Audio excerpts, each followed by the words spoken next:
Mogambo circus पूरे देश में बहुत ही प्रसिद्ध था। वो लोग अलग अलग शहरों में जाकर अपना सर्कस लगाते थे और करतब दिखाते थे। सर्कस में रंगीला मौत के कुएं का खेल दिखाता था। उसका मौत के कुएं का खेल बहुत ही ज्यादा मशहूर था। दूर दूर से लोग उसके खेल को देखने के लिए आते थे। सर्कस के मालिक जोरावर को रंगीला के खेल से बहुत मुनाफा होता था, पर वो रंगीला को उसके लिए बहुत कम पैसे देता था। जोरावर साहब, हमारी मशहूरियत कितनी बढ़ गई है। हमारे मौत के कुएं के खेल में हुजूम भी जमा होता है, मगर आप उसके बावजूद भी हमें कम पैसे क्यों देते हैं? अरे वाह, रंगीला तो बहुत बातें करने सीख गया है। उस समय तुम्हारी जान के लाले पड़े थे, मैंने तुमको सब कुछ सिखाया। तब तुम कहीं जाकर 4 पैसे कमा रहे हो और अब तुम मुझसे ये बोल रहे हो कि मैं तुम्हें कम पैसे देता हूँ। बेवकूफ कहीं के। मैं मानता हूँ कि आपने मेरे लिए बहुत कुछ किया है, इसीलिए मैं आपको एक बात बताता हूँ। दूसरे सर्कस वाले हमको बुला रहे हैं, हाँ, और वो आपसे 2 गुने पैसे ज्यादा देंगे। अरे अरे अरे अरे, जोरावर तुम्हारे लिए खुदा की तरह है। तुम हमारे सर्कस को छोड़कर कहीं नहीं जा सकते। भूलना मत, तुमने जो हमसे वादा किया है वो याद रखना। अरे जनाब, उस वक्त की बात अलग थी। अब हमारी बीवी है, एक बेटी है। अब आप जितने पैसे देते हैं उसमें हमारा खर्च पूरा नहीं होता। हाँ, तू हमसे जबान लड़ाए तो इतना बड़ा हो गया है। एक बात कान खोलकर सुन ले, अगर तूने मोगेम्बो सर्कस छोड़ने का सोचा भी तो हम तुम्हें और तुम्हारे पूरे परिवार को मार डालेंगे, याद रखना। रंगीला बहुत ज्यादा परेशान हो जाता है। उसके घर पर खाने का सामान नहीं था। उसे समझ नहीं आता कि वो कैसे अपना घर चलाए। जोरावर उसे सालों से इसी तरह की धमकी देता आ रहा था। अब उससे सहा नहीं जा रहा था। रंगीला अपने घर पहुंचता है और घर पर उसकी बेटी छबीली उसका इंतजार कर रही थी। पिताजी, आप आ गए? पिताजी, आप हमारे लिए खाना लेकर आए हो? अम्मा कह रही थी घर का सारा अनाज खत्म हो गया है। रंगीला छबीली से आंखें भी नहीं मिला पाता। उसे बहुत बुरा लगता है कि वो अपनी बेटी को वक्त पर खाना भी नहीं दे पाता। वो तय कर लेता है कि अब वो जोरावर का जुल्म नहीं सहेगा। वो एक खत में सारी बात लिख देता है कि वो अपनी जिंदगी का खात्मा करने का फैसला क्यों लिया है। वो घर से निकलता है और अपने बगल के घर में रहने वाले दोस्त रघुवर के घर के दरवाजे के नीचे वो खत डाल देता है। उसके बाद जाकर वो तालाब में कूदकर जान दे देता है। अगली सुबह ये खबर पूरे गांव में फैल जाती है। किसी को भी रंगीला के मरने की असली वजह पता नहीं होती। सबको ये एक हादसा ही लगता है। ये सदमा रंगीला की बीवी सह नहीं पाती और वो भी दम तोड़ देती है। 10 साल की उम्र में छबीली यतीम हो जाती है। उसके बाद रघुवर उसे अपने पास रख लेता है। वो मन में सोच लेता है कि जब छबीली बड़ी हो जाएगी तो वो उसे उसके पिता की मृत्यु का असली कारण बताएगा। समय बीतता जाता है। छबीली 18 साल की हो जाती है। अरे वो रघुवर चाचा, सुनते हो छबीली की बात? छबीली जो कहती है वो करके दिखाती है।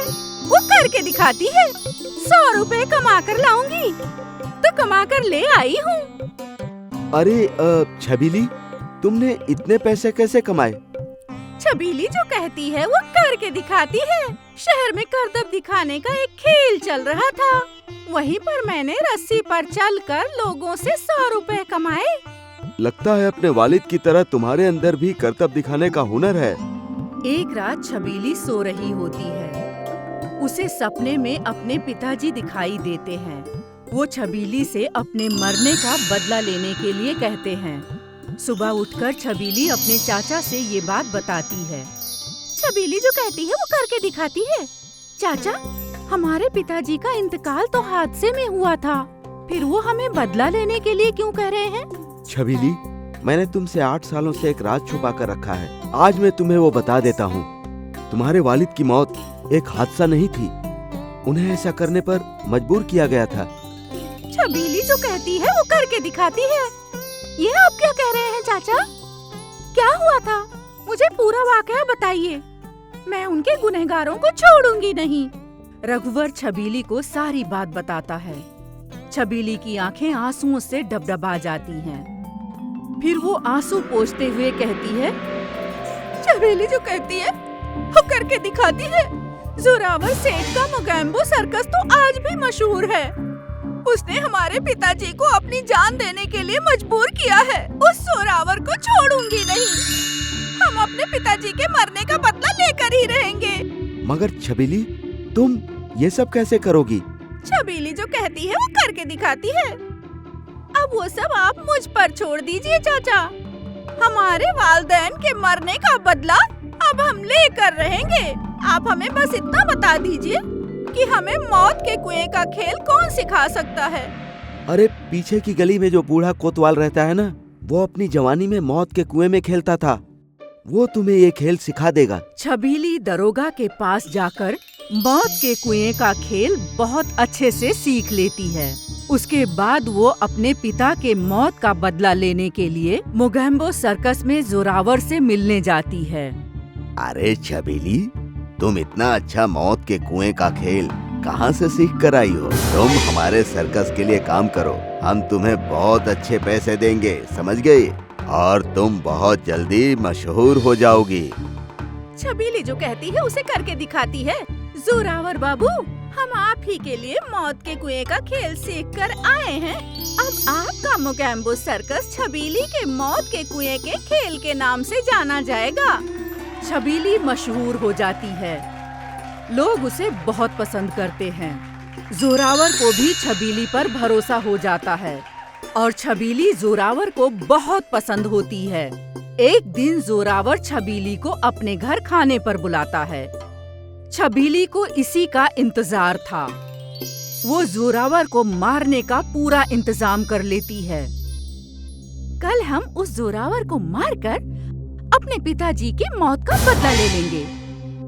ये बात जोरावर का एक आदमी छबीली के पीछे खड़ा होकर सुन लेता है। वो जाकर जोरावर को सारी दास्तां बता देता है। कल की आई लड़की हमको मारने का प्लान बना रही है।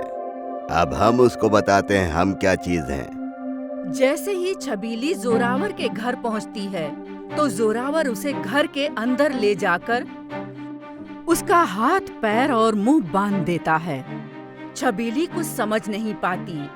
छबीली के लिबास में छुपा हुआ खंजर जोरावर निकाल लेता है और कहता है, तू क्या सोच रही थी कि जोरावर को मार डालेगी? अरे जोरावर को मारना इतना आसान नहीं है, समझ गई तू भी अब अपने बाप रंगीले की तरह घुट घुट कर मरेगी। इतना कहते ही जोरावर के घर की बत्ती बंद हो जाती है।